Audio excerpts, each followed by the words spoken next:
آغاز میں آپ کو بتائیں، امریکی صدر ٹرمپ نے اعلان کیا ہے کہ پاکستان اور دیگر ممالک کی درخواست پر پروجیکٹ فریڈم کو مختصر مدت کے لیے روکنے پر اتفاق کر لیا۔ ہرمز میں فوجی آپریشن کو عارضی طور پر روک دیا گیا ہے۔ دیکھا جائے گا کسی حتمی معاہدے پر دستخط کیے جا سکتے ہیں یا نہیں۔ ایرانی صدر کہتے ہیں مذاکرات کے لیے تیار ہیں لیکن دھمکیوں میں نہیں آئیں گے۔ آگے بڑھیں گے اور آپ کو بتائیں، پاکستان میں ایرانی سفیر کا پروجیکٹ فریڈم عارضی طور پر روکنے پر رد عمل سامنے آ گیا ہے۔ رضا امیری مقدم نے ایکس پر صدر ٹرمپ کی پوسٹ شیئر کرتے ہوئے لکھا، آزمائے ہوئے کو دوبارہ آزمانے سے پچھتاوے کے سوا کچھ حاصل نہیں ہوتا۔ یہ لوگ شکست بھی کھا چکے ہیں اور ندامت بھی اٹھا چکے ہیں۔ امریکی وزیر خارجہ مارکو روبیو کا کہنا ہے ایران کو آپنے ہرمز پر کنٹرول کرنے کی اجازت نہیں دی جا سکتی۔ وائٹ ہاؤس میں نیوز کانفرنس میں روبیو نے کہا آپنے ہرمز بین الاقوامی گزرگاہ ہے جسے کوئی بھی ملک کنٹرول نہیں کر سکتا۔ ایران کو فوری طور پر مذاکرات کی میز پر آنا چاہیے۔ مارکو روبیو نے آپریشن ایپک فیوری مکمل کرنے کا اعلان کرتے ہوئے کہا اس کے تمام اہداف حاصل کر لیے گئے ہیں۔ حزب اللہ کو خطے میں کشیدگی کی ایک بڑی وجہ قرار دیا۔ ایرانی سپریم لیڈر کے مشیر محسن رضائی نے امریکی قیادت کو خبردار کیا ہے کہ واشنگٹن نے خطے میں اپنی عسکری کارروائیاں جاری رکھیں تو امریکی فوج کو شکست کا سامنا کرنا پڑ سکتا ہے۔ محسن رضائی نے کہا امریکہ کے صدر، وزیر جنگ اور chairman joint chiefs of staff میں ایک بات مشترک ہے، وہ اپنے بہم کو کامیابی کے طور پر پیش کرتے ہیں۔ ایران کی طاقتور مسلح افواج تیار کھڑی ہیں۔ جو کچھ منتظر ہے وہ نامندی یا سسلی جیسا نہیں بلکہ طبس اور اصفہان جیسا ہوگا۔ ایرانی وزارت خارجہ کے ترجمان اسماعیل بقائی نے کہا خلیجی ملک اپنی حفاظت کے لیے بیرونی طاقتوں کا سہارا لینا چھوڑ دیں۔ خلیج میں امریکی فوج کی موجودگی امن کے لیے خطرہ ہے۔ امریکہ خلیجی ملکوں کے اثاثوں اور ان کی زمین کو ایران پر حملوں کے لیے استعمال کر رہا ہے، جس پر ایران کو اپنے دفاع میں کارروائی کرنا پڑی۔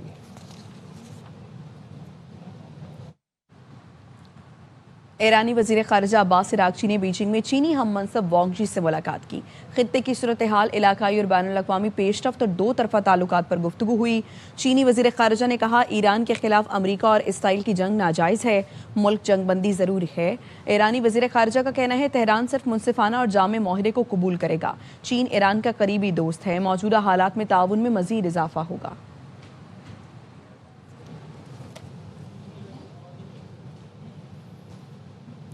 سعودی کابینہ نے خطے میں کشیدگی کم کرنے پر زور دیا، تنازع کے حل میں مدد کے لیے پاکستان کی ثالثی کی کوششوں کی حمایت کا اعادہ کیا۔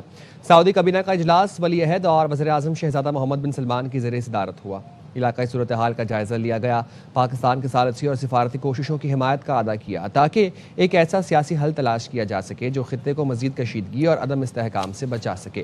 کابینہ نے آبنہ ہرمز بین الاقوامی جہاز رانی کی آزادی 28 فروری سے قبل کی حالات میں بحالی کا مطالبہ کیا، جہازوں کی محفوظ اور بلا رکاوٹ آمد و رفت یقینی بنانے پر بھی زور دیا۔ اجلاس میں سعودی وزارت انصاف اور پاکستان کی وزارت قانون کے درمیان تعاون کے لیے مفاہمتی یادداشت کی بھی منظوری دی گئی۔ ایران کی جانب سے متحدہ عرب امارات پر دوسرے دن بھی میزائل اور ڈرون حملے کیے گئے۔ اماراتی وزارت دفاع نے بتایا فضائی دفاعی نظام ایران سے آنے والے بیلسٹک اور کروز میزائل اور ڈرون سے نمٹ رہا ہے۔ مختلف علاقوں میں دھماکے فضائی دفاعی کارروائیوں کا نتیجہ ہیں۔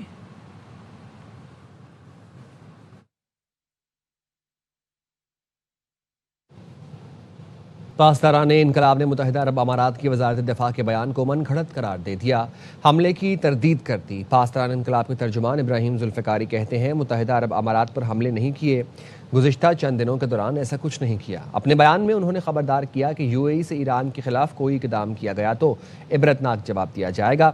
ترجمان نے مزید کہا متحدہ عرب امارات یا کوئی مسلم ملک امریکہ یا اسرائیل اور ان کی فوج اور سامان حرب کے لیے پناہ گاہ نہ بنے۔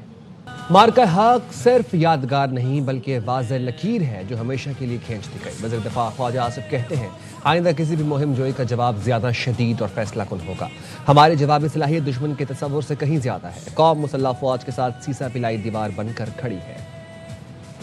مارکہ حق ہمارے لیے صرف ایک یادگار واقعہ ہی نہیں بلکہ یہ ایک لکیر ہے جو ہم نے ہمیشہ کے لیے دی ہے۔ جو کوئی بھی اس لکیر کے دوسری طرف ہے اسے یہ بات واضح طور پہ سمجھ لینی چاہیے کہ جو کچھ آپ نے اس وقت دیکھا اس میں ہمارا ضبط و تحمل شامل تھا۔ اگر آئندہ کبھی ہمارے بارے میں مس کیلکولیشن کی گئی تو ہمارا رد عمل اس سے بھی کہیں زیادہ شدت سے اور فیصلہ کن ہوگا۔ ہم اس وقت بھی تصادم نہیں چاہتے تھے، آج بھی ہماری خواہش یہی ہے تاہم کوئی ابہام نہ رہے۔ پاکستان صرف جواب نہیں دیتا، ہمارے خلاف کی جانے والی کوئی بھی مہم جوئی محدود نہیں رہے گی۔ یہ بات ہم طے کریں گے، اس انجام کو پہنچے گی۔ اگر کسی نے غلط فہمی کی بنا پر یہ سمجھا پاکستان پر دباؤ ڈالا جا سکتا ہے تو مارکہ حق اس غلط تاثر کو ہمیشہ کے لیے دفن کر چکا ہے۔ آج ہماری جوابی صلاحیت بری، بحری اور فضائی میدانوں میں کسی کے تصور سے بھی زیادہ تیز، مؤثر اور مربوط ہے۔ بھارت کو یہ بات سمجھ لینی چاہیے، ڈرامہ بازی، فالس فلیگ کارروائیوں یا غلط اندازوں کی گنجائش اب ختم ہو چکی ہے۔ حالات میں جس چیز نے ہمیں قوت بخشی وہ ہماری لازوال قومی یکجہتی ہے۔ پاکستانی قوم، ریاست اور مسلح افواج ایک سمت پر گامزن ہیں۔ ہماری مسلح افواج مستقبل کے کسی بھی ممکنہ تنازع کو مؤثر طور پر نپٹنے کے لیے پوری طرح تیار ہے۔ پوری قوم ہمارے ساتھ بنیان مرصوص بن کر کھڑی ہے۔ میں یہ بات بالکل واضح کر دوں کہ پاکستان ہمیشہ امن کا خواہاں ہے۔ میں نے مارکہ حق دیکھا، اپنی نوجوان نسل کے خیالات دیکھے۔ جس چیز نے مجھے متاثر کیا وہ ہمارے ان بچوں کی آنکھوں میں موجود عزم و اعتماد تھا۔ یہی جذبہ پاکستان کے روشن مستقبل کے لیے سب سے بڑی طاقت ہے۔ 6 اور 7 کی رات کو بھارت نے جارحیت کی تو پاک فضائیہ کے شاہین بنیان مرصوص ثابت ہوئے۔ جدید رافیل سمیت دیگر لڑاکا طیاروں کو پاش پاش کر کے مودی کا غرور خاک پہ ملا دیا۔ دشمن کو منہ توڑ جواب دے کر بتا دیا کہ پاکستان کی فضائی سرحدیں ناقابل تسخیر ہیں۔ لائق الرحمان کی رپورٹ۔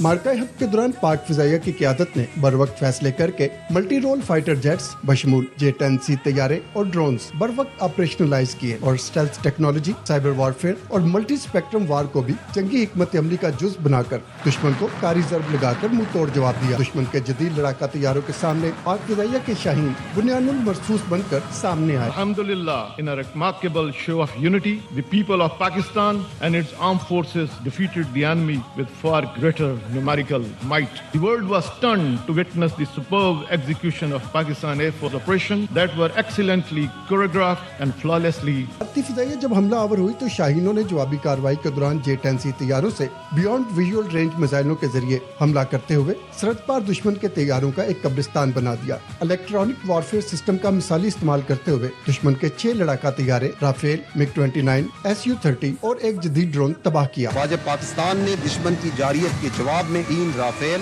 1 MiG-29 ان کو مار گرایا۔ On the fateful night between 6th and 7th May, when Pakistan's sovereignty was challenged by the aggressor, PF upheld the legacy of fighting outnumbered and shot down the enemy's most modern and capable aircraft. دشمن نے جدید ہتھیاروں سے عددی برتری پر تکیہ کیا، مگر air chief marshal Zaheer Ahmed Babar Sidhu کی جانب سے وضع کردہ کل چین اور 4.5 جنریشن کے J-10C طیاروں نے اسے فریب نظر میں جکڑ لیا۔ Certainly, this resounding success during Marka Haq, Banyan al-Marsus, was the outcome of unified approach by all elements of national power and above all, Allah's special blessing. Intelligence fusion اور net work centric operations نے بھارتی command and control کو ناکارہ کر کے رکھ دیا، جس سے بھارتی فضائیہ کو چند ہی گھنٹوں میں پسپائی پر مجبور ہونا پڑا۔ ایم عالم اور سرفراز رفیقی کے ولولے کی امین پاک فضائیہ دشمن کو یہ پیغام دیتی ہے کہ اس کے شاہین دشمن کی کسی بھی جارحیت کے خلاف موقع صف بستہ اور تیار ہے۔ لائق الرحمان، ARY نیوز، اسلام آباد۔